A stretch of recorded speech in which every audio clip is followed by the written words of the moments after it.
और चलिए अब बात बड़ी खबर की करेंगे। लखनऊ में यजदान बिल्डिंग गिराने के दौरान बड़ा हादसा हो गया और बिल्डिंग का एक हिस्सा भरभरा कर सड़क के किनारे गिर गया। हादसे में कई गाड़ियां और मजदूरों के दबे होने की आशंका भी जताई जा रही है। हालांकि एलडीए के अधिकारी हादसे में किसी तरह से जानमाल के नुकसान की घटना से इनकार कर रहे हैं। मौके पर पहुंचे एलडीए के उपाध्यक्ष इंद्रमणि त्रिपाठी ने कहा, हादसे में जो भी नुकसान हुआ है उसकी भरपाई की जाएगी। साथ ही उन्होंने कहा कि कमेटी गठित कर पूरे मामले की जांच भी कराई जाएगी। वहीं मौके पर पहुंचे डीएम ने कहा कि अब तक किसी भी तरह के जानमाल के नुकसान की खबर नहीं है। तो बड़ा हादसा हुआ है। हालांकि एलडीए की टीम की ओर से कहा जा रहा है कि मामले पर जांच आगे करवाई जाएगी। एक बिल्डिंग का हिस्सा अचानक से भरभरा कर सड़क पर गिरा है। आसपास के जो मकान थे वहां के लोगों का यह कहना है कि उनके मकानों में भी दरार आई है। कई गाड़ियां और मजदूर दबे हैं, ऐसी आशंका भी जताई जा रही है। हालांकि जो एलडीए के अधिकारी हैं उनका कहना यह है कि जान-माल का कोई नुकसान नहीं हुआ है, लेकिन जो भी लापरवाह होंगे उनके खिलाफ कार्रवाई की जाएगी। जो नुकसान हुआ है उसकी भरपाई भी की जाएगी। उन्होंने कहा कि कमेटी गठित कर पूरे मामले की जांच होगी। वहीं डीएम ने कहा कि अभी तक किसी भी तरह के जानमाल के नुकसान की कोई खबर सामने नहीं आई है, लेकिन वहां जो मौजूद लोग हैं, जिनके घर हैं आसपास, उनका गुस्सा, उनकी नाराजगी देखने को मिली है। तो यजदान बिल्डिंग गिराते वक्त यह हादसा हुआ है। विवेक त्रिपाठी हमारे संवाददाता मौके पर मौजूद है, लगातार वहां से अपडेट दे रहे हैं। एक बार फिर से हमारे साथ जुड़ गए हैं विवेक। इस वक्त आप कहां पर मौजूद हैं वो भी बताएं, साथ ही साथ क्या जो धरना अब से कुछ देर पहले हमने देखा था, अपने दर्शकों को भी दिखाया था, जो नाराजगी, क्या अभी भी स्थिति वहां पर ऐसी ही है? गुंजन, मैं ठीक अपार्टमेंट जो गिरा हुआ हिस्सा है उसके ठीक बगल में खड़ा हूँ। आप देख सकते हैं नज़ारा पीछे, ये लेंटर जो ढहा है और इसके बाद मलबा पड़ा है। धरना तो समाप्त हो गया है चूँकि डीएम आए थे और एलडीए वीसी भी यहाँ पर आए थे, पुलिस के अधिकारी थे। उन्होंने समझाया लोगों को, जो आक्रोश था उनके मन में कि यहाँ पर जो उनका नुकसान हुआ है, क्षतिग्रस्त हो गए वाहन और कई लोगों को चोटें भी आई हैं, ऐसा उनका कहना था।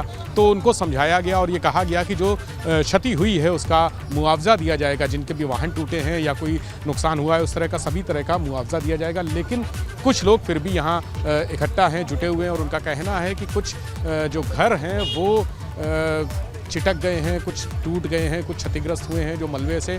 उन लोगों ने भी यहाँ पर लगातार अधिकारियों से बात करके उनको भी, हालांकि इसको लेकर तमाम लोग ये भी कह रहे हैं कि ये सब जो लोग हैं इस तरह का वो पैसे के लिए ऐसा कह रहे हैं कि उनको मुआवजा मिल जाए।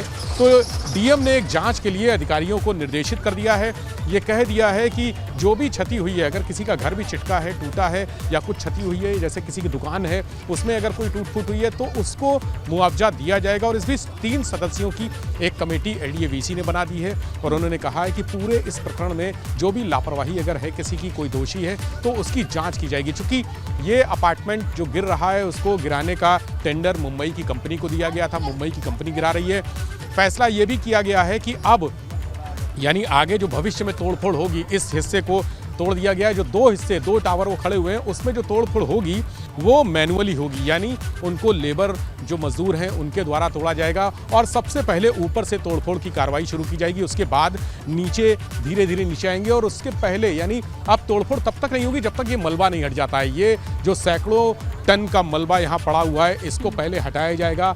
उसको हटाने के बाद और कल सुबह से कार्रवाई शुरू करेंगे। एलडीए वीसी की जो बात हुई है उन्होंने कहा है कि कल सुबह एसडीआरएफ की टीम को लेकर यहाँ पर पहुँचेंगे और अनाउंस करवाएंगे। आसपास जो ये सड़क के दूसरी तरफ जो मकान दिख रहे हैं, इन लोगों को कहा जाएगा कि वो जब तक ये तोड़फोड़ की कार्रवाई चल रही है, यानी दिन में अगर 10 से 5 चलती है या सुबह 9 बजे से रात 8 बजे तक चलती है, तब तक वो घर से बाहर नहीं निकलेंगे। इमरजेंसी होने पर एक नंबर जारी किया जाएगा, उस नंबर पे कॉल करेंगे कि अभी बाहर निकलना है। उसके बाद ये कार्रवाई रुकवाई जाएगी और उनको बाहर निकाला जाएगा। और ऊपर देखिए जो एलडीए के अधिकारी कुछ इंस्पेक्शन भी कर रहे हैं। उनका कहना है कि मकान क्षतिग्रस्त हुआ है, कुछ टूट फूट हुई है, तो एलडीए की टीम वहाँ पहुँची है उस मकान में इंस्पेक्शन करने की। अगर वाकई में टूट फूट हुई है तो उसका एक आकलन करके उसका जो क्षतिपूर्ति होती है, मुआवजा होता है, वो दिया जाए या उनको उनके मकान की मरम्मत कराई जाए। उसके लिए मकान में ऊपर इंस्पेक्शन भी चल रहा है। कई ऐसे मकान हैं जहां एलडीए के अधिकारी इस समय मौजूद हैं और इंस्पेक्शन कर रहे हैं लगातार। तो ये सारी प्रक्रिया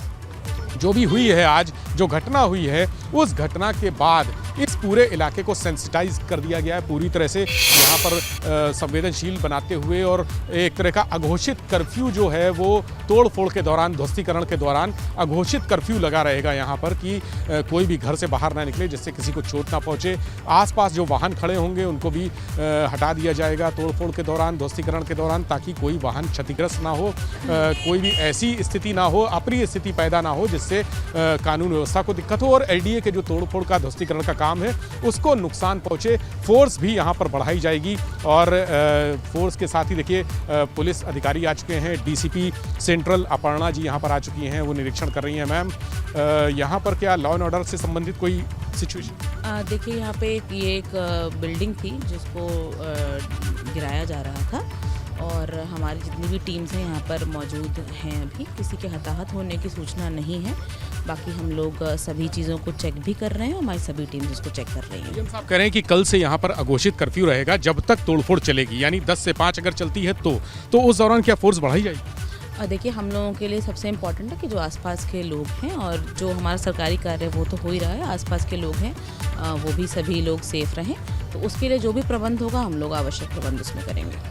तो डीसीपी मैडम आई हैं, वो पूरा इंस्पेक्शन कर रही हैं यहाँ पर। अभी डीएम इंस्पेक्शन करके जा चुके हैं, अब पुलिस के अधिकारी यहाँ पहुँचे हैं और जितनी भी फोर्स की आवश्यकता होगी, यानी कल जो एक्शन शुरू होने वाला है वो तोड़फोड़ का जो कार्रवाई शुरू होने वाली है उसको लेकर संवेदनशीलता है कि कोई भी यहाँ अप्रिय स्थिति पैदा ना हो, लोगों को नुकसान ना पहुँचे, चोट ना पहुँचे। तो फोर्स का डिप्लॉयमेंट कैसे होगा, कहाँ कहाँ लोग तैनात रहेंगे, कितनी फोर्स की ज़रूरत होगी, उसका निरीक्षण करने यहाँ पर पुलिस अधिकारी पहुँच गए हैं, वो कर रहे हैं और वो इसके बाद एक रिपोर्ट तैयार करेंगे। रिपोर्ट में जो फोर्स है, अभी भी कई थानों की फोर्स यहाँ पर मौजूद है, यानी जब ये हादसा हुआ, जब ये ध्वस्तीकरण के दौरान ये लिंटर ढहा है, उसके बाद कई थानों की पुलिस फोर्स पहुंची थी और लोगों ने चूंकि हंगामा प्रदर्शन शुरू कर दिया था तो उनको समझाया बुझाया गया, शांत कराया गया और अब अधिकारी कल के लिए तैयारी कर रहे हैं कि कल सुबह से जब यहाँ पर काम शुरू होगा, फिर से इसको मलबा हटाने का काम शुरू होगा और दूसरी तरफ जो दूसरा पार्ट दिख रहा है बिल्डिंग का, उसको तोड़ने का काम शुरू होगा। तो वो किस तरह से शांतिपूर्ण तरीके से चले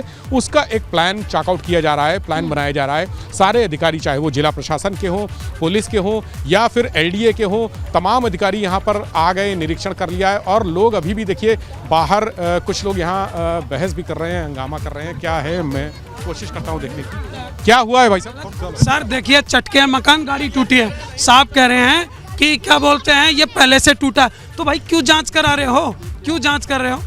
जब इतनी आपने देखा, हमने देखा कोई मकान टूटा तो ये अपनी बचाने के लिए कर रहे हैं। अब कोई नहीं, कोई जांच मत पहले से टूटा था या अभी? अरे अभी कोई नहीं टूटा है ना, इसमें टूटा है कोई कर रहे हैं अधिकारी जो है, क्योंकि ये इसमें फंस रहे हैं। नहीं, ये मोहल्ले वालों के मकान है, गाड़ी टूटी नीचे दबी हुई, विजुअल है हमारे पास, ये देखिए कि ये दरारें पुरानी। अरे हम कब कह रहे हैं, हमने ताजमहल आज का आज खड़ा किया है। हाँ, ये हमारा हुआ है, बोल रहे ये सब पुराना है। अरे ताजमहल थोड़ी ना हमने खड़ा किया आज का आज, पुराना है तो चटकेगा नहीं गिरने से। ये सामने गिरा है, सामने का सामने है, गिरा हुआ था, ये विजुअल है। बोल रहे हैं ये पुराना है, तो हम तो कब कह रहे हैं कि नया हमने बनवाया ताजमहल, दिखाया, बोल रहे हैं ये सब पुराना है, पुराना है। ये नहीं कर रहे हैं, ये क्योंकि एलडीए के हैं, इनकी लापरवाही, इनका जे यहाँ नहीं था, एसडीओ यहाँ नहीं था, तो अपनी बचाने के लिए ये बता रहे हैं कुछ नुकसान है। तो भाई जब नहीं हुआ है तो छोड़िए, मोहल्ले वाले क्यों आपको दिखाएं? जब गाड़ी नीचे से निकाल, मकान है क्या? बहुत सारे मकानों में दरार है। भैया ये देखिए, सामने ही बिल्डिंग गिरी, हमारा घर ये है, ठीक है, तो इस पे कुछ फर्क नहीं पड़ा हमारे लोगों के घर में। आप बताइए, इतना धराशाही 7 माले की बिल्डिंग गिरी है तो कुछ हम लोग पे असर नहीं हुआ है? आप ये बताइए, हम लोग अंदर दहल के रह गए हैं, घर इतनी तेज कांपा है, हमारा हिल गया पूरा घर। उनको कह रहे हैं कुछ फर्क नहीं पड़ा, हम लोग को कोई फर्क, हम लोग का गरीब है इसलिए प्रोटेक्शन अमीर आदमियों की तरफ दिया गया, गरीब आदमी की तरफ प्रोटेक्शन नहीं दिया गया। वहाँ टूट रही थी तो उधर प्रोटेक्शन चला, इधर प्रोटेक्शन क्यों नहीं था? टीने लगी थी, इससे क्या मतलब है? यहाँ पर रस्सी न बांधी, न किसी को रोकथाम। आज 1% की प्रोटेक्शन नहीं था, आज 1% का प्रोटेक्शन नहीं था। यहाँ तोड़फोड़ की कार्रवाई फिर नहीं, तोड़फोड़ करे इसको मोहल्ले वालों से कोई मतलब ठीक नहीं, है। मगर जो ये बिल्डिंग तो जो पलट के वहाँ यहाँ तक आई आसपास थी, ये रहने अभी वाले JCB लोग से हैं हटेगी। विवेक, उनकी अब नाराजगी ये- बराबर सामने आ रही है। ठीक है, बहुत बहुत शुक्रिया विवेक पूरी जानकारी देने के लिए, बातचीत करने के लिए। आगे बढ़ेंगे वाराणसी से अगली खबर। मकान खाली कराने पहुंची टीम का विरोध किया गया है। महिला ने राजस्व विभाग की टीम का विरोध किया है। महिला ने खुद को कमरे में बंद कर लिया। कमरे में बंद लड़की ने गैस सिलेंडर ब्लास्ट करने की धमकी दी है। एहतियात के तौर पर मौके पर फायर ब्रिगेड की टीम भी पहुंच चुकी है। कैंट थाना क्षेत्र के वरुणा पुल के पास की घटना बताई जा रही है। देखिए, एक्सक्लूसिव तस्वीरें हम आपको दिखा रहे हैं। मकान खाली कराने टीम पहुंची है जिसका विरोध किया जा रहा है। महिला ने राजस्व विभाग की टीम का विरोध किया है। महिला ने खुद को वहां पर कमरे में बंद कर लिया है और कमरे में बंद लड़की ने ये धमकी दी है कि गैस सिलेंडर वो ब्लास्ट कर देगी। एहतियात के तौर पर वहां पर टीमों को भी बुला लिया गया है। फायर ब्रिगेड की टीम भी मौके पर पहुंच गई है। कैंट थाना क्षेत्र के वरुणा पुल के पास की ये पूरी घटना बताई जा रही है। तो वाराणसी से मामला सामने आया है, जहां जब राजस्व विभाग की टीम मकान खाली कराने के लिए पहुंची तो वहां पर इस तरीके से विरोध दर्ज किया गया है। आगे बढ़ते हैं अगली खबर मेरठ से, जहां दर्दनाक सड़क हादसे में एक की मौत की खबर है। 3 लोग घायल हो गए हैं। सड़क हादसे में खड़े कैंटर में कार घुस गई है। आपको बता दें, सड़क किनारे ये कैंटर खड़ा हुआ था जिसमें कार घुस गई। दिल्ली के रहने वाले दिव्यांश कुशवाहा नाम के युवक की मौत भी हो गई है। दिल्ली देहरादून हाईवे पर खडोली गांव के पास ये पूरा हादसा हुआ। कंकरखेड़ा थाना पुलिस ने घायलों को अस्पताल में भर्ती कराया। मृतक दिव्यांश के परिवार वाले दिल्ली से मेरठ पहुंचे थे। परिजनों का भी रो रो कर बुरा हाल है। तो ये बड़ी जानकारी आपको देते हैं। दर्दनाक सड़क हादसा, एक की जान जा चुकी है, 3 लोगों के घायल होने की खबर है। सड़क किनारे कैंटर खड़ा था और उसी में से अचानक कार घुस गई। दिल्ली के रहने वाले दिव्यांश कुशवाहा नाम के युवक की इसमें मौत की खबर है। दिल्ली देहरादून हाईवे पर खडोली गांव के पास ये पूरा हादसा हुआ है। 3 लोग इसमें गंभीर घायल भी बताए जा रहे हैं जिनका इलाज जारी है। सफाई पहुंचे सपा अध्यक्ष अखिलेश यादव ने मैनपुरी लोकसभा सीट में पार्टी की उम्मीदवार डिंपल यादव को भारी जीत दिलाने के लिए पार्टी कार्यकर्ताओं, नेताओं और आम लोगों का धन्यवाद दिया। उन्होंने अपने विधानसभा क्षेत्र करहल के कार्यकर्ताओं के साथ भी बैठक की। बैठक में डिंपल यादव भी मौजूद रही। मीटिंग के बाद बाहर निकले कार्यकर्ताओं ने कहा कि 2024 की तैयारियों पर राष्ट्रीय अध्यक्ष से चर्चा हुई। वहीं अखिलेश ने बैठक से मीडिया से रूबरू हुए तो मौजूदा सरकार पर उन्होंने निशाना भी साधा। कहा कि सरकार ने ऐसे हालात पैदा कर दिए हैं कि न्याय मिलना मुश्किल हो रहा है। नौकरशाही पर निशाना साधते हुए अखिलेश ने कहा कि अधिकारी एक पार्टी विशेष के कार्यकर्ता और पदाधिकारी बनकर फैसला ले रहे हैं। निकाय चुनाव पर अखिलेश ने कहा, जैसे ही आरक्षण तय होगा पार्टी जनता के बीच जाएगी। हालांकि समाजवादी पार्टी में शिवपाल यादव को मिलने वाली जिम्मेदारी पर अखिलेश यहां चुप्पी साधी रहे।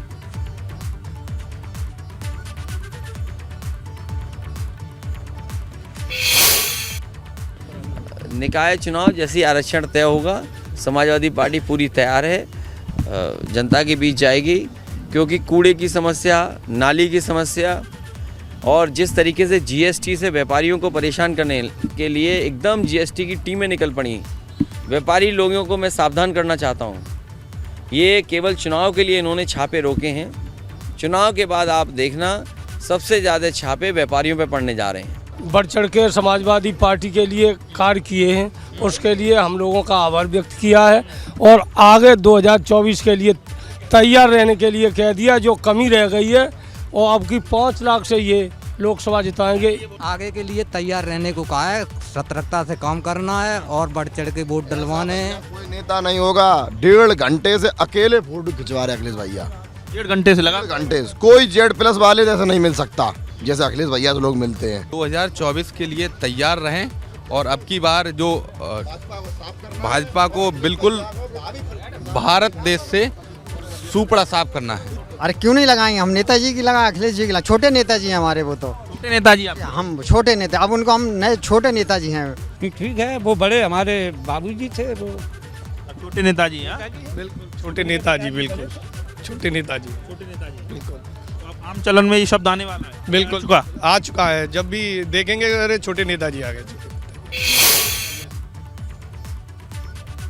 उसकी बैकबोन होते हैं और ऐसे में मैनपुरी लोकसभा उपचुनाव में कार्यकर्ताओं ने जी जान मेहनत की और समाजवादी पार्टी को एक अभूतपूर्व जीत दिलाई है। 2,88,000 मतों से डिंपल यादव जीती हैं और यही वजह है कि आज करहल के कार्यकर्ताओं को बुलाकर अखिलेश यादव ने आभार व्यक्त किया। वहीं दूसरी तरफ जो बाहर के कार्यकर्ता हैं, जो करहल से ताल्लुक़ नहीं रखते हैं, उनसे भी अखिलेश यादव लगातार मिल रहे हैं, उनका धन्यवाद ज्ञापित कर रहे हैं। तस्वीरों में आप देख सकते हैं कि अखिलेश यादव लगातार लोगों से मिल रहे हैं। इसके साथ ही निकाय चुनाव को लेकर जो लोग आवेदन कर रहे हैं, उन आवेदनों को भी ले रहे हैं। इसके साथ ही उनकी जो व्यक्तिगत समस्याएं हैं उसको भी वो सुन रहे हैं। तो जिस तरह से कहीं ना कहीं छोटे नेताजी की जो संज्ञा दी गई है, यानी मुलायम सिंह यादव जिस तरह से कार्यकर्ताओं के साथ उनका जो सतत संवाद रहता था, लगातार कनेक्शन रहता था, एक कहीं ना कहीं एक भावनात्मक जो इमोशनल जो अटैचमेंट रहता था, वो आज देखने को मिल रहा है कि अखिलेश यादव यहाँ मौजूद सैकड़ों कार्यकर्ताओं के साथ मिल रहे हैं। इसके साथ ही करहल के जो कार्यकर्ता आए हुए थे उनके साथ अखिलेश यादव ने सिंगल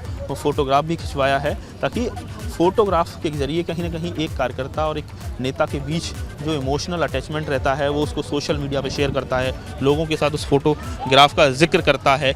वो सारी चीज़ें कहीं ना कहीं एक रणनीति का हिस्सा है, ताकि कार्यकर्ताओं के साथ भावनात्मक जो संवाद है, जो लगाव है, वो लगातार बरकरार रहे। देखिए तस्वीरों के जरिए अखिलेश यादव लगातार कार्यकर्ताओं से मिल रहे हैं और उनका अभिवादन स्वीकार कर रहे हैं। तमाम जो न्योते निमंत्रण हैं वो भी कार्यकर्ता उनको दे रहे हैं, आवेदन दे रहे हैं निकाय चुनाव के मद्देनज़र, वो सारे आवेदन को वो स्वीकार कर रहे हैं। तो कुल मिला के कहा जाए कार्यकर्ताओं के बल पर ही 2024 की एक कठिन डगर है समाजवादी पार्टी की, उसको किस तरह से जीता जाए।